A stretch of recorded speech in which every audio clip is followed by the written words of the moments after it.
Folks, this is your bride. Prepare her for the bridegroom's return. This is the option that we have at this time to say, you know what, we want to create a glorious church upon Christ's return, that he will come and find us and say, well done, good and faithful servants. Yeah. Do you love the church as you love yourself? I always want the big piece of chicken, man, I'm telling you. It's true. If you have me over to your house and you put out the food, like in my heart, like I look at it and I'm like, I want the big piece of chicken. I always talk about selfishness because I know the selfish nature that lives inside of me. Dude, when we go to eat somewhere, I want my food to come out first. Then we can pray, I can eat, and y'all can wait. I always want to be first in the buffet line. That's my heart. You'll find me saying things like, no, please, go first. In my heart, though, I want you to be like, no, you go first. I'm like, yes. It even passes off to my relationship with my kids. There's one piece of pizza left. I want it. But you'll hear me say things like, oh, would you like the last piece? And inside I'm like, please say no, please say no, please say no. 'Cause I want it. Can I get a witness?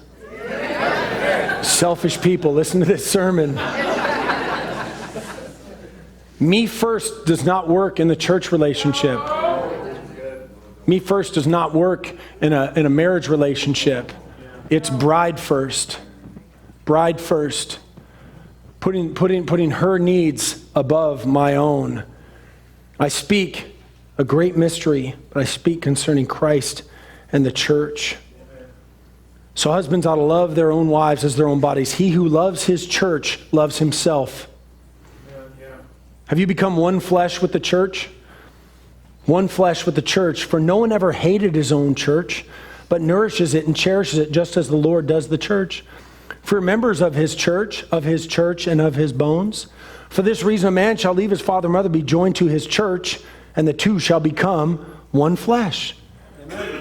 No one would ever applaud an earthly relationship where a man took advantage of a woman. It's the reason why fornication, relations outside of marriage, is unbiblical. Because God sets a standard that says you do not get the benefits of the relationship without commitment to the relationship. That's right. But some people are spiritual fornicators that are just fine to come in and take from a body of which they don't support. Come on. They find no problem to come in and take from a body of which they speak against and they don't support. They just want the benefits of the relationship without having to be committed to the body. It's spiritual fornication. It's truly what it is.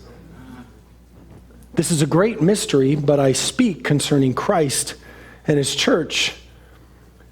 You would never applaud a fornicator who wouldn't even pay child support. Come on. Do you respect the Lord like the bride does her husband? Because that's our job as the bride, right? Verse 33, nevertheless, let each one of you in particular so love his own wife as himself, and let the wife, bride, see that she respects her husband. We as the people of God, as his bride, need to fully submit to Christ in everything. He is the head. He is the leader. He is the one that is going to direct us. But we as his bride must fully submit to him in everything. And we don't want to disrespect him. We don't want to speak against him. We don't want to do anything that would make him look bad. Because we want the rest of the world to know that we're submitted to a head. We're submitted to something that is leading us and guiding us. This is a great mystery, but I speak concerning Christ and the church. Would you be willing to do anything for the bride? In an earthly relationship, a man unwilling to do something for his bride is no man in my book. Would you respect a man that stood near the flames and pushed his bride into the flames and saved himself? Or would you respect a man that pushed his bride away and fell into the flames to try to save his bride? A man must be willing to do anything for his bride. Any man who constantly thinks about, challenges, or threatens divorcing his wife is no man. Come on.